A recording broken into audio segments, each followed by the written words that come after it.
जय हिंद दोस्तों, वंदे मातरम। बदलाव प्रकृति का नियम है और बदलाव हर जगह देखने के लिए मिलता है। ऐसी कोई जगह नहीं है जहाँ पर बदलाव ना होता हो, या फिर यूँ भी कह सकते हैं कि परमानेंट तो कुछ भी नहीं होता। अब चाहे हम क्रिकेट की बात कर लें, चाहे हम टीवी एक्टर एक्ट्रेसेस की बात कर लें, चाहे हम बॉलीवुड की बात कर लें, या फिर हम पार्टी राजनीति की बात कर लें, पॉलिटिक्स की बात कर लें, हर एक जगह पर आपको चेंज देखने के लिए मिलता है। क्रिकेट की बात करें तो हम देख रहे हैं श्रीलंकन टीम से जब से महिला जयवर्धने, कुमार संगकारा ये लोग गए हैं, तब से वो टीम उभर ही नहीं पाई। इंडियन टीम में भी वैसे ही दौर आने वाला है। कोई नया कप्तान तैयार है नहीं, इंडियन टीम थोड़ी बहुत स्ट्रगल करती हुई दिखाई दे सकती है। और ऐसा ही पॉलिटिक्स में भी होता है। कांग्रेस जिसमें कि बहुत बड़ा बदलाव तब देखा गया जब उनके पास कोई बड़ा लीडर था नहीं। सोनिया गांधी के बाद राहुल गांधी को एक कमान सौंपी गई और वो कमान कितने अच्छे से संभाल पाई, आप और मैं सभी जानते हैं। उसके ऊपर टिप्पणी करने के लिए मैं बहुत ही तुच्छ आदमी, तो इसलिए उस पर हम टिप्पणी करेंगे नहीं। लेकिन क्या होता है, चीज़ों को एक्सेप्ट करना ज़रूरी होता है। चाहे वो सही हो रही हो या गलत हो रही हो, वो बात की बात है, आप उसके ऊपर काम कर सकते हैं। लेकिन अगर आप उन चीज़ों को एक्सेप्ट ना करें तो कहीं ना कहीं वो परेशानियां यूं ही बढ़ती जाएंगी और आप कभी भी उन चीज़ों को लेकर इंप्रूवमेंट नहीं कर पाओगे और आपकी गाड़ी हमेशा पहले गियर में ही लुढ़कती रह जाएगी, या यूं कहें न्यूट्रल पे भी कई बार। ऐसा ही कांग्रेस के साथ भी हो रहा है। कांग्रेस इस बात को मानने को ही तैयार नहीं है कि उनकी पार्टी की जो लीडरशिप है उसी में दिक्कत है। और ऐसा करने के कारण कई सारे बड़े नेता हैं जो कि पार्टी की विचारधारा को अब गलत बताने लगे हैं। जहाँ पे कई मौक़ों पर शशि थरूर भी इस बात की वकालत कर चुके हैं, लेकिन कई मौक़ों पर वो कांग्रेस के साथ ही खड़े हुए नजर आते हैं। लेकिन वहीं बात करें कुछ और बड़े नेताओं की, जैसे कि कपिल सिब्बल हो गए, गुलाम नबी आज़ाद हो गए, तो ये तो सीधे तौर पर कांग्रेस की लीडरशिप के ऊपर सवाल उठा चुके हैं, जिसका कि नाम G23 दिया गया था। जब इन नेताओं ने मिलकर एक चिट्ठी लिखकर सौंपी थी, जो इसकी जिसके के बाद इनको पार्टी के अंदर काफ़ी लताड़ना झेलनी पड़ी थी। अब ऐसे में गुलाम नबी आज़ाद को पद्म पुरस्कार दिए जाने की जब बात हुई तो कपिल सिब्बल ने एक बार फिर से इसी बात का राग छोड़ दिया है कि गुलाम नबी आज़ाद की ज़रूरत जिस कांग्रेस को नहीं है, उन्हीं की विचारधारा को ये देश सम्मान दे रहा है। इसको लेकर क्या प्रतिक्रिया लोगों की आई है उसकी तरफ हम बात करेंगे, लेकिन पहले जरा जान लेते हैं कि पूरा मामला क्या है और शशि थरूर को क्यों लगता है कि अब भाजपा भी कांग्रेस होती जा रही है। कांग्रेस हताशा के दौर से गुजर रही है। कोई पार्टी छोड़कर जा रहा है तो कोई पार्टी की कार्यशैली को लेकर सवाल खड़े कर रहा है। फिर भी कांग्रेस का इस पर कोई प्रभाव पड़ने के बजाय इसे विचारधारा और राजनीति से जोड़ा जा रहा है। कुछ नेता पार्टी की कमियों की ओर ध्यान खींचने की बजाय हाईकमान को खुश करने के लिए बस चुटकी ले रहे हैं। कांग्रेस के वरिष्ठ नेता गुलाम नबी आज़ाद को पद्म पुरस्कार से नवाजे जाने की घोषणा के बाद कपिल सिब्बल ने अपनी ही पार्टी पर हमला बोला है।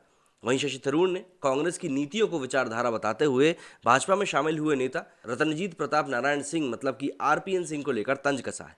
ट्विटर पर थरूर ने भाजपा को कांग्रेस युक्त बताते हुए कहा कि उधर भी सब अपने ही दिखाई दे रहे हैं।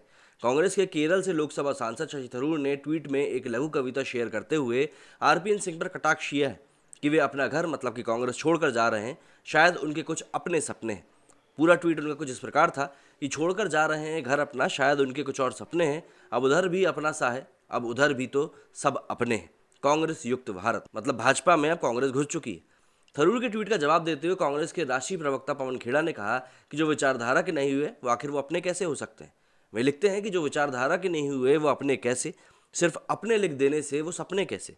80-20 में बांटने वालों को हराना है अर्जुन, वहाँ अपने मत देखो, वहाँ के सपने मत देखो। यहाँ पर शशि थरूर को अर्जुन बता दिया कि भैया अपनी लाइन पे रहो, इधर उधर देखने की जरूरत नहीं है। उधर कांग्रेस के वरिष्ठ नेता कपिल सिब्बल ने पार्टी के वरिष्ठ नेता गुलाम नबी आज़ाद को पद्म भूषण सम्मान से सम्मानित किए जाने के बाद अपनी ही पार्टी को कटघरे में खड़ा कर दिया। सिब्बल ने कहा कि ये विडंबना ही है कि जब देश सार्वजनिक जीवन में गुलाम नबी आज़ाद के योगदान को मान्यता दे रहा है, वहीं कांग्रेस को उनकी सेवाओं की ज़रूरत नहीं है। बता दें कि कांग्रेस के वरिष्ठ नेता और जम्मू कश्मीर के पूर्व CM गुलाम नबी आज़ाद उस G23 ग्रुप के हिस्सा थे जो पार्टी नेतृत्व में संगठनात्मक बदलाव की मांग कर रहा था। कपिल सिब्बल भी उसी G23 समूह का हिस्सा है। वहीं आज़ाद इस बात पर अफसोस जताते रहे हैं कि असहमति और पार्टी के संचालन में खामियों को इन दिनों लीडरशिप के विद्रोह के रूप में देखा जाता है। भारत सरकार द्वारा सार्वजनिक जीवन में उल्लेखनीय योगदान के लिए नबी को पद्म भूषण देने की घोषणा करने के बाद सिब्बल ने ट्विटर पर उन्हें बधाई दी। सिब्बल ने कहा कि बधाई भाईजान। वे लिखते हैं कि गुलाम नबी आज़ाद कन्फर्ड पद्म भूषण, कॉन्ग्रेचुलेशंस भाईजान। Ironic that Congress doesn't need this services when the nation recognises his contribution to public life. अब इस बात को लेकर पब्लिक का रिएक्शन जो है वो ट्विटर पर सामने आ रहा है और कपिल सिब्बल के इसी ट्वीट को लेकर काफ़ी ज़्यादा चर्चाएं भी चल रही हैं। तो ज़रा रिएक्शन की तरफ भी देख लेते हैं। तो ये है कपिल सिब्बल का वो ट्वीट जिसमें कि उन्होंने गुलाम नबी आज़ाद को बधाई देते हुए बताया कि भैया आपको पद्म भूषण मिलने का बहुत बहुत बधाई, और कांग्रेस सरकार की इन्होंने थोड़ी सी टांग भी खींची। अब इसी के ऊपर कई सारे रिएक्शंस आ रहे हैं, जैसे कि कृष्णा लिखते हैं कांग्रेस बैड डेज अभी तो और बढ़ेगा, मतलब अभी और आगे जाना है। श्वेता लिखते हैं क्योंकि Buddhadeb Bhattacharya decline Padma Bhushan award and Ghulam Nabi Azad accepted principles लीजिए। अब यहाँ पर प्रिंसिपल्स की बात आ गई। अब भाई ऐसे तो अवार्ड वापसी गैंग ने भी काफ़ी कुछ बातें कही थी, लेकिन आज वो बातें कहाँ हैं शायद कोई भी नहीं जानता। और जिस इंटॉलरेंट की बात सभी लोग कर रहे थे उस समय पर, वो इंटॉलरेंस कहाँ पर देखने के लिए मिल रही है हम सभी ने देख लिया। पंजाब में बेअदबी के मामलों में क्या हुआ ये किसी से छुपा हुआ नहीं है। और वहीं पंजाब में क्या बोलूँ, अब बातें करने के लिए बैठेंगे तो बहुत सारी बातें।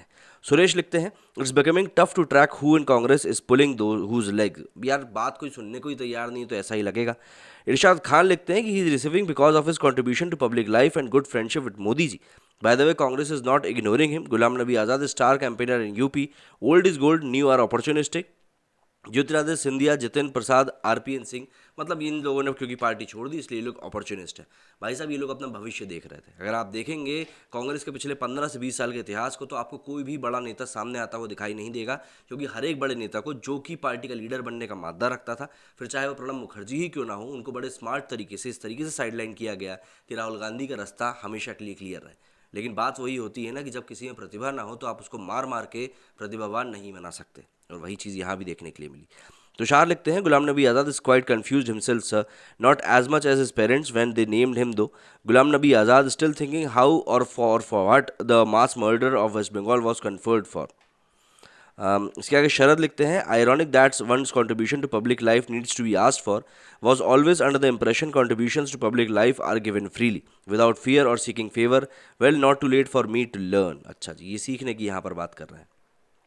स्प्रीति ने लिखा है no matter copious amount of will, commitment and skill set, I guess it's a little difficult to sustain contribution to nation building when the platform is snatched. अच्छा जी, बड़ी ज्ञान की बातें कर देते हैं लोग। प्रशांत लिखते हैं Ghulam Nabi Azad was general secretary brought to Lok Sabha from Maharashtra and minister when before mister Sibal join Congress he was made chief minister, multiple times Rajya Sabha में MP and made leader of opposition. It was his turn now for the organization which gave him all this.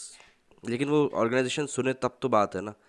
Ajay Kannad लिखते हैं remarkable that you would say something as ill informed as this, what position of power hasn't mister Ghulam Nabi Azad enjoyed with the Congress, you are now questioning like to Sibal who was your free supreme court lawyer all these days when he is saying this he means it. Congress के लिए सारे यही तो लड़ते हुए दिखाई देते हैं। If Congress doesn't need his services why would they include his name in the star campaigner list of UP, more than Congress BJP needs his services in JNK। I thought you are Kapil Sibal and not Kapil Sharma. To all those defectors and fence sitters in Congress, care to look at Buddhadev Bhattacharya, who has rejected award because he doesn't agree with the people who gave him.